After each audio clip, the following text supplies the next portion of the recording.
بسم اللہ الرحمن الرحیم. میں ہوں مرزا محمد فاروق بیگ اور آپ دیکھ رہے ہیں میرا چینل.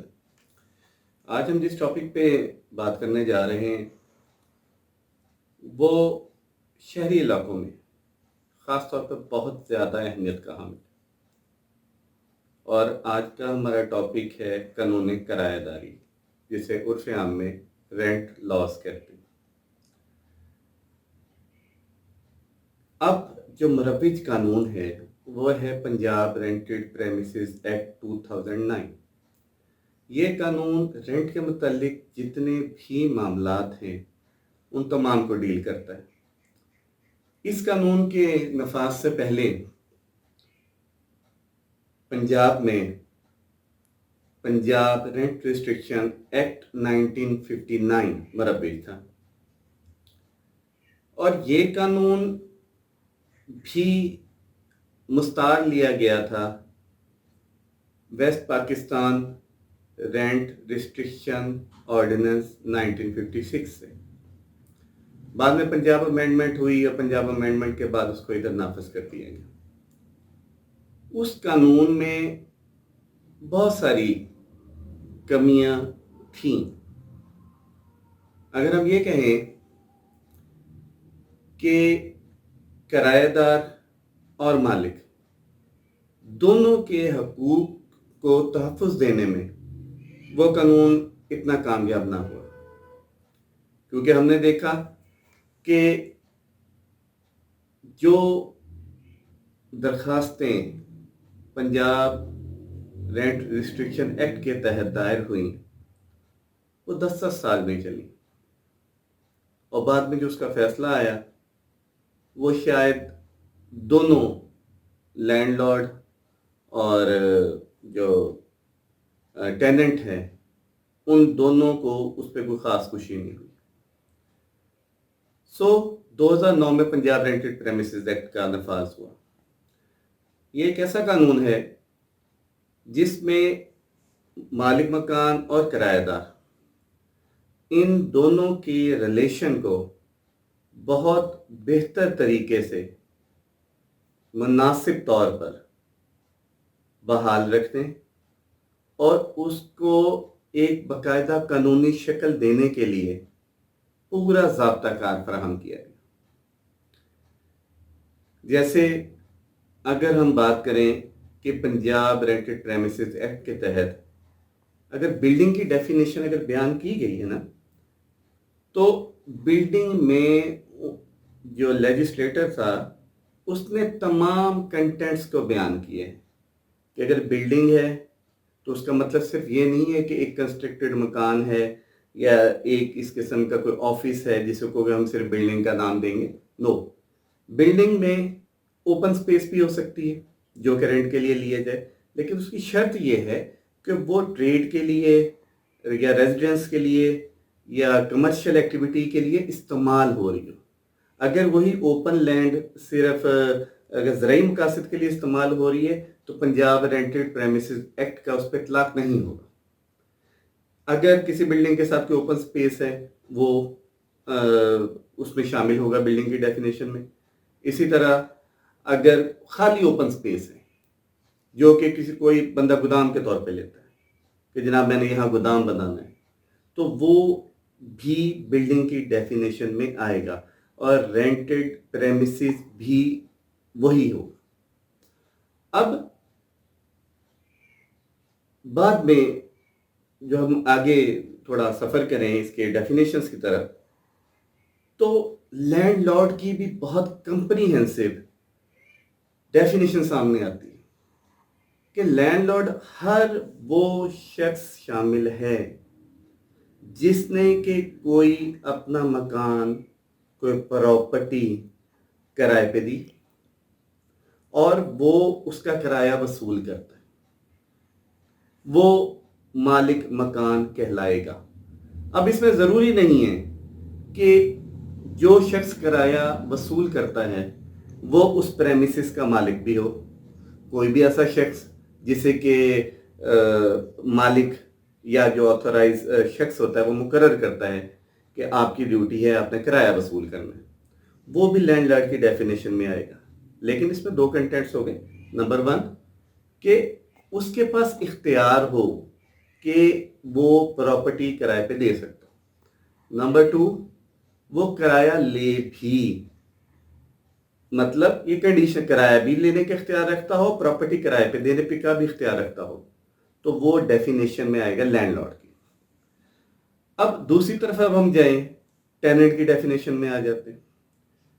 تو ٹیننٹ میں ہر وہ شخص شامل ہے جو کہ کسی ایگریمنٹ کے تحت، یعنی کہ کرایہ داری کا کوئی کسی شخص نے پراپرٹی دی اور اس نے لی اور ایک باقاعدہ ایگریمنٹ رینٹ ایگریمنٹ ایگزیکیوٹ ہوا یا رینٹ ایگریمنٹ بنایا گیا، تو اس کے تحت جو شخص کسی پراپرٹی پہ قابض ہے اور وہ اس کا کرایہ وصول نہیں ادا کر رہا ہے، اور اس شخص کو ادا کر رہا ہے جسے کہ اختیار حاصل ہے کہ وہ کرایہ لے، تو وہ ٹیننٹ ہوگا، یعنی کہ وہ کرایہ دار ہوگا. اور اس میں ایک مزید وضاحت کی گئی. انہوں نے کہا کہ شکمی کرایہ داری بھی لیگل ہے، جسے سب ٹیننسی کہتے ہیں. یعنی کہ اگر میں مالک مکان ہوں، میں نے ایک پراپرٹی کرائے پہ دی ہے اور اس کرایہ دار نے اس پراپرٹی کا کچھ حصہ یا ساری پراپرٹی کسی دیگر شخص کو سب ٹیننٹ کے طور پر اسے دے دی، تو وہ شخص بھی ٹیننٹ کی ڈیفینیشن میں آئے گا. لیکن اس کی شرط ایک ہے، وہ شرط یہ ہے کہ یہ جو ایگریمنٹ ہوگا، یعنی کہ جو سب ٹیننٹ مقرر کیا جائے گا، جو کہ ٹیننٹ ہی پراپرٹی دے گا، ٹیننٹ کے لیے ضروری ہے کہ وہ پہلے مالک مکان سے یا مالک جائیداد سے اس بات کا اختیار لے. اس کو یہ اختیار مالک مکان یا جائیداد کا مالک وہ یہ دے کہ آپ یہ پراپرٹی اگر کسی دیگر شخص کو بھی دینا، یہ شکمی کرایہ دینے پر کرایہ داری پہ دینا چاہتے ہو تو آپ دیں. لیکن بغیر اختیار کے اگر اختیار نہیں دیا گیا تو سب ٹیننسی ایلیگل ہے. اور یہ بہت کلیئر ہے، اس میں کوئی ایسا ابہام نہیں ہے. اس قانون کی خوبصورتی یہ ہے کہ اس میں ابہام نہیں ہے. مثلا اب سیکشن 5 ہے پنجاب رینٹڈ پریمیسز ایکٹ کی، وہ ایگریمنٹ کے حوالے سے کہ رینٹ ایگریمنٹ کے بغیر ٹیننسی نہیں ہوگی. یعنی کہ اگر کسی مالک مکان نے کرائے پہ کوئی پراپرٹی دینی ہے تو وہ قانوناً پابند ہے کہ وہ اس کو تحریری شکل میں لے کے آئے گا، اور کرایہ دار بھی اس رینٹ ایگریمنٹ پہ جس پہ کہ دونوں، یعنی کہ مالک مکان اور کرایہ دار، ان دونوں کی ٹرمز اینڈ کنڈیشن، ان دونوں کی شرائط یہ طے کریں گے، اور طے کرنے کے بعد اس کو تحریر میں لے کے آئیں گے. اور تحریر میں لانے کے بعد جب تک ٹیننسی موجود ہے یا جب تک وہ کرایہ داری برقرار ہے، یہ دونوں پارٹیز، مالک مکان بھی اور کرایہ دار بھی، یہ دونوں ان شرائط کے پابند رہیں گے. اگر میں یہ کہوں کہ پنجاب رینٹڈ پریمیسز ایکٹ کی بنیاد رینٹ ایگریمنٹ ہے، اگر رینٹ ایگریمنٹ نہیں ہوگا تو وہ ٹیننسی نہیں ہوگی، کرایہ داری ہی نہیں ہوگی. اچھا، اب بعض اوقات ایسا ہوتا ہے کہ ایک سوال کیا جاتا ہے کہ کرایہ داری تو زبانی بھی ہو سکتی ہے. اب پنجاب رینٹڈ پریمیسز ایکٹ میں اس حوالے سے کوئی خاص پروویژن موجود نہیں، خاموش، یہ اس طرح وضاحت سے بیان نہیں کرتا. 2015 میں ہائی کورٹ نے ایک فیصلہ دیا. اس نے کہا کہ ٹیننسی کرایہ داری جو کہ بغیر ایگریمنٹ کے ہوگی، زبانی ہوگی، اس کی میعاد صرف 1 مہینہ. 1 مہینے کے بعد وہ ٹیننسی نہیں ہوگی، وہ ختم ہو جائے گی. فرض کریں ایک شخص نے ایک پراپرٹی لی، وہ ڈیفالٹ کر کے اس کا زبانی ایگریمنٹ ہے، کرایہ داری ہے، اور وہ بعد میں عدالت میں آتا ہے، تو اس بات کا پلی نہیں لے سکتا، وہ اس بات کو اپنے دفاع کے لیے استعمال نہیں کر سکتا کہ جناب میرا اس کے ساتھ زبانی کرایہ داری تھی.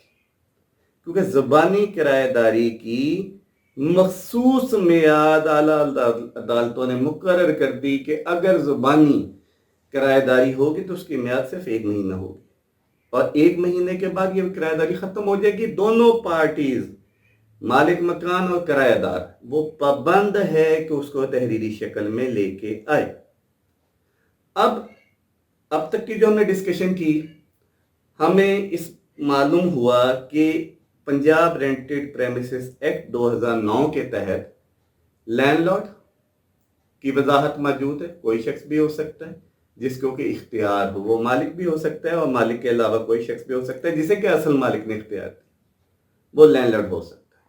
کرایہ دار جس کے قبضے میں جائیداد ہوگی کسی ایگریمنٹ کے تحت ہوگی، اگر ایگریمنٹ نہیں ہوگا تو وہ انلیگل آکوپینٹ میں آئے گا، وہ کرایہ دار کی ڈیفینیشن میں نہیں آئے گا، اور وہ اس جائیداد پہ قابض ہو اور اس کا کرایہ ادا کر رہا ہو۔ اور اگر وہ شکمی کرایہ دار ہوگا، یعنی کہ جسے کہ سب ٹیننٹ کو، جسے کہ ایک کرایہ دار نے آگے پراپرٹی دی ہو، تو وہ بھی اپنی آتھورائزیشن لے کے آئے گا کہ اسے مالک جائیداد نے یہ اختیار دیا کہ وہ اس پراپرٹی پہ قابض ہو، کیونکہ اس کا اختیار جو پہلا ٹیننٹ ہے، یعنی کہ پہلا کرایہ دار ہے جس نے پراپرٹی دی، اس کے توسط سے ہے۔ اگر وہ اس قسم کی کوئی ڈاکومنٹ پیش نہیں کر سکتا، اس کی کوئی حیثیت نہیں۔ اب ہم آتے ہیں رینٹ ایگریمنٹ کی طرف۔ رینٹ ایگریمنٹ وہ ڈاکومنٹ ہے جس کی بنیاد پر تمام کرایہ داری کی یہ جو عمارت ہے وہ کھڑی ہوتی ہے، اور عموماً لوگ اس بات پہ توجہ نہیں دیتے کہ یہ جو دستاویز ہے اس کو پراپر طور پر بامطابق قانون تحریر ہونا ضروری ہے۔ عام طور پہ مربک یہ ہے کہ کسی عرضی نویس کے پاس چلے جاتے ہیں لوگ، اور جا کے کہتے ہیں کہ جناب ہماری کرایہ داری کا ایگریمنٹ لکھتے ہیں۔ چند شرائط ہیں جو کہ عام طور پہ پرنٹ بھی ہوتی ہیں، ہم اسٹامپ فروش کے پاس یا فوٹو اسٹیٹ والے کے پاس بھی جائیں تو وہ شرائط پرنٹ ہوتی ہیں، وہ لا کے اس کی کاپی کرتے ہیں اور اللہ خیر سے۔ لیکن اس ایگریمنٹ کی وجہ سے جو آگے پیچیدگیاں پیدا ہو جاتی ہیں، اور جو لینڈ لارڈ یا ٹیننٹ یعنی کہ مالک اور کرایہ دار دونوں کو بھی اس ناقص ایگریمنٹ کی وجہ سے شدید نقصان کا سامنا کرنا پڑتا ہے، پریشانی کا سامنا کرنا پڑتا ہے۔ اس لیے میری گزارش آپ دوستوں سے ہے کہ کوشش کریں، بلکہ یقینی بنائیں اس بات کو کہ جب آپ کا کسی بھی شخص کے ساتھ کرایہ داری کا معاہدہ ہو، بھلے آپ مالک ہیں بھلے آپ کرایہ دار ہیں، تو وہ تحریری ہو اور اسے بہت احتیاط سے تحریر کیے۔ چند باتیں ہیں جن کو کہ اگر مد نظر رکھا جائے تو ایک عام آدمی بھی پراپر طریقے سے جا کے اس ایگریمنٹ کو تیار کروا سکتا ہے۔ مثلا اگر ایگریمنٹ 2 فریقین کے درمیان ہو رہا ہے تو ان دونوں فریقین یعنی کہ مالک اور کرایہ دار دونوں کا نام، ولدیت، ان کی رہائش بہت واضح طور پہ اس ایگریمنٹ میں تحریر ہونی چاہیے کہ ایک فریق یہ ہے، مالک ہے، اس کا نام، یا اگر وہ خود مالک نہیں ہے، وہ آتھورائز ایجنٹ ہے، تو وہ اس بات کو بھی تحریر کرے گا کہ اس ایگریمنٹ میں یہ بات تحریر ہوگی کہ میں آتھورائز ایجنٹ فلاں XYZ کا ہوں اور اس کے تحت میں یہ معاہدہ کر رہا ہوں۔ اس کی وضاحت بہت ضروری ہے۔ اچھا، یہ ہو گئی۔ اب سوال یہ پیدا ہوتا ہے کہ یہ دونوں فریقین تو ہو گئے، ان کے درمیان معاہدہ کس پراپرٹی کی بابت ہے؟ جو پراپرٹی کرایہ داری پہ دی جا رہی ہے وہ کون سی پراپرٹی؟ اس کی تفصیل، مکمل تفصیل اس میں ہونی چاہیے۔ اگر نقشہ بھی بن جائے تو اس میں بھی کوئی مذائقہ نہیں، اس کی پوری تفصیل ہونی چاہیے کہ یہ پراپرٹی کا نمبر یہ ہے، اس جگہ پہ واقع ہے، اس گلی میں، اس محلے میں، ٹوٹل تفصیل ہونی چاہیے۔ کیونکہ جب خدا نخواستہ اگر رینٹڈ ہمیں عدالت میں جانا پڑے تو اس کی تفصیل کی وجہ سے ہمیں انصاف سے محروم نہ کیے جائے، تفصیل مکمل ہونی چاہیے۔ اس کے بعد